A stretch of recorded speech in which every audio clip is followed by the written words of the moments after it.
पे सूचना प्राप्त हुई थी जिसमें लड़की ने शिकायत करी थी कि मेरे कपड़े उतार दिए, गलत काम करने का प्रयास किया गया। आपत्तिजनक हालत में अभियुक्त नवाब सिंह को भी हिरासत में लिया गया। यादव कोई समाजवादी पार्टी का छुटभैया नेता नहीं है।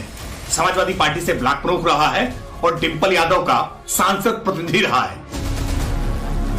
फिर कौन है ये शख्स जो कन्नौज में समाजवादी नवाब के नाम से विख्यात है? कौन है ये नवाब जिसके सियासी रसूख में समाजवादी प्रभाव है, जिसका उत्तर प्रदेश के यादव लैंड में अपना रुआब है, सड़क पर दौड़ता काफिला जिसके रुतबे का पर्याय है?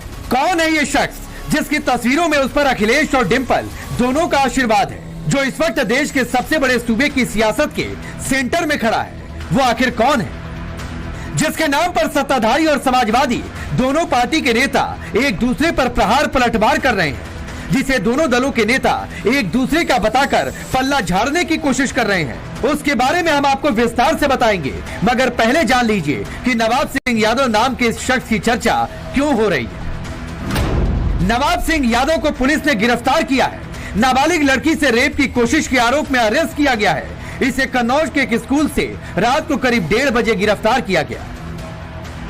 आरोप है कि आधी रात को यह घटना तब हुई जब लड़की अपनी बुआ के साथ नवाब सिंह यादव से नौकरी के सिलसिले में मिलने गई थी।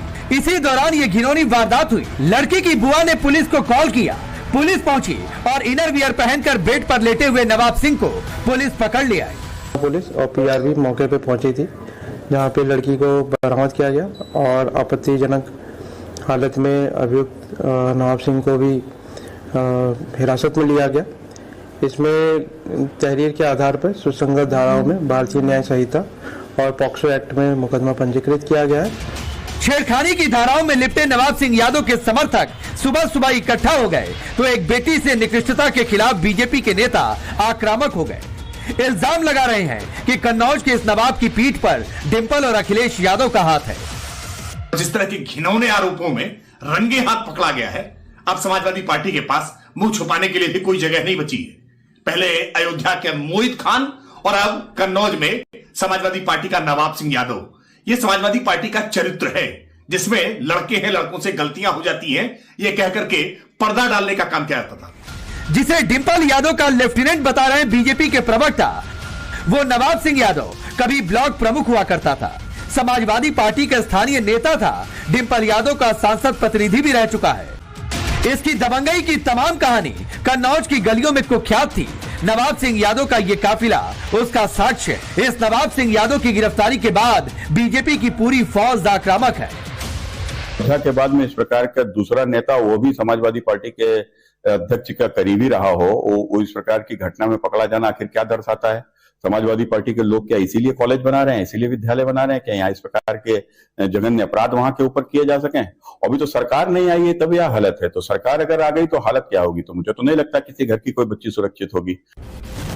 हालांकि समाजवादी पार्टी इस नवाब सिंह को अपना नेता या कार्यकर्ता मानने के लिए तैयार नहीं। पार्टी की कन्नौज जिलाध्यक्ष ने सफाई पत्र जारी किया है जिसमें साफ, सरल और स्पष्ट शब्दों में लिखा है कि नवाब सिंह यादव को समाजवादी पार्टी का नेता बताया जा रहा, जो गलत है। नवाब सिंह यादव पिछले 5 सालों से पार्टी विरोधी गतिविधियों में लिप्त थे। वो ना तो पार्टी के प्रारंभिक सदस्य हैं और ना ही सक्रिय सदस्य। समाजवादी पार्टी कह रही है नवाब सिंह यादव का उसके साथ नाम जोड़ना साजिश की एक कड़ी है। अखिलेश यादव के लेफ्टिनेंट तो नवाब सिंह को बीजेपी का नेता करार दे रहे हैं।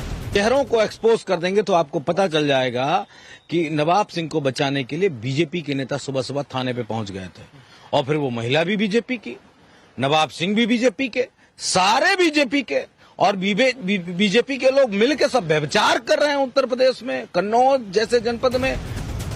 जो बुआ है पीड़िता की, जो पहुंची थी नवाब सिंह यादव के पास, उसके बारे में दावा है कि वो कभी समाजवादी पार्टी की नेता थी, मगर अब सत्ताधारी पार्टी में है। हालांकि बीजेपी इसे खारिज कर रही और सवालों के चक्रव्यूह में उन समाजवादियों को खड़ा कर रही है जो नवाब सिंह यादव के साथ की तस्वीरों में डिंपल के साथ तस्वीर है, अखिलेश यादव के साथ तस्वीर है, शिवपाल सिंह यादव के साथ तस्वीर है, और सिर्फ तस्वीर भर नहीं है, काफिले में साथ भी है। समाजवादियों को जिताने के लिए वोट मांगती आवाज भी है। अगर देश के किसान को बचाना चाहते हो देश के किसान के चेहरे पे मुस्कान लाना चाहते हो, नौजवानों को आत्महत्या से रोकना चाहते हो, उनके चेहरे पे मुस्कान लाना चाहते हो, तो आपको समाजवादी पार्टी और इंडिया गठबंधन को वोट देना। जिसे समाजवादी पार्टी के जिला अध्यक्ष अपना सदस्य मानने से इनकार कर रहे, उसी नवाब सिंह की मां का जब इसी साल जुलाई में देहांत हुआ था, पार्टी के लखनऊ दफ्तर से सोशल मीडिया पर एक शोक संदेश जारी हुआ था।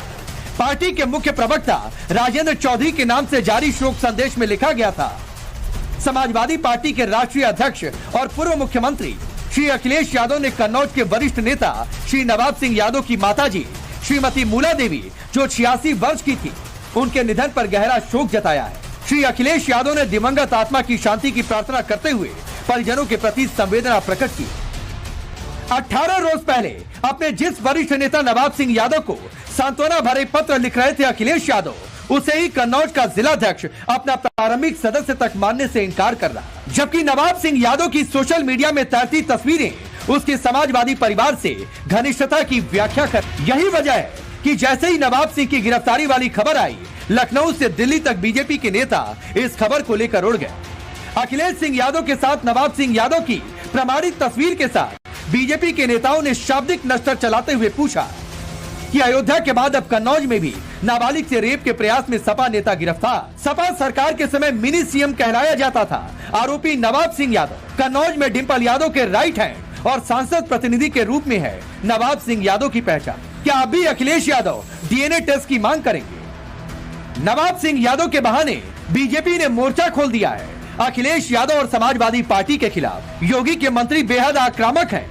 यूं ही नहीं, डीएनए और नार्को टेस्ट की बात हो रही है। इसके पीछे की वजह है वो साइकिल छाप पार्टी का नेता मोहित खान, जो रेप के आरोप में सलाखों के पीछे है, जिसे समाजवादी कुनबा बेगुनाह बता रहा, जिसके लिए पहली बार नार्को और डीएनए टेस्ट की मांग उठी थी। अगर समाजवादी पार्टी ये बात कहती है कि डीएनए टेस्ट होना चाहिए, कैसे मुख्यमंत्री हैं ये, इन्हें कौन राय दे रहा है? ये कानून किसका संशोधित है? ये इन्हीं का संशोधित कानून है 2023 का, जिसमें ये कहा गया है कि डीएनए टेस्ट होना चाहिए अगर 7 साल से ज्यादा किसी की सजा का कोई प्रावधान है तो। बीजेपी का आरोप है कि जांच के पर्दे में उस मोहित खान को बचाने की कोशिश में है अखिलेश यादव, जो अवधेश प्रसाद का लेफ्टिनेंट रहा है, जिस पर नाबालिग बच्ची से दुष्कर्म का आरोप है, जिसको लेकर बीजेपी हमलावर रही। पिछले दिनों भरी सदन में महिला सुरक्षा को लेकर मुख्यमंत्री योगी आदित्यनाथ ने समाजवादियों को सवालों के कटघरे में खड़ा कर दिया था। मुझे बोलने में भी कोई संकोच नहीं है कि महिला संबंधी अपराध से जुड़े हुए ज्यादातर मामलों में समाजवादी पार्टी से डायरेक्ट या इनडायरेक्ट जुड़े हुए लोग उसमें इन्वॉल्व पाए जाते हैं। और यही नहीं, महिला संबंधी अपराध में ये उस पीढ़ी का प्रतिनिधित्व करते हैं, ये उस पीढ़ी का प्रतिनिधित्व करते हैं जिसने कहा था कि लड़के हैं गलती कर देते हैं। संजोग देखिए कि फिर से बीजेपी के आरोप में कभी समाजवादी रहे नवाब सिंह यादव हैं, वही नवाब सिंह यादव जिसका कन्नौज में अपना रुतबा है। लेकिन इसी नवाब सिंह को समाजवादी पार्टी अपनाने के लिए तैयार नहीं। बीजेपी वाले कह रहे हैं कि नवाब के पीछे समाजवादी शक्ति है, इसीलिए बार बार पूछा जा रहा छेड़खानी के आरोप में घिरा ये शख्स कौन है, जिसका सियासी प्रभाव अपने इलाके में बेहिसाब है।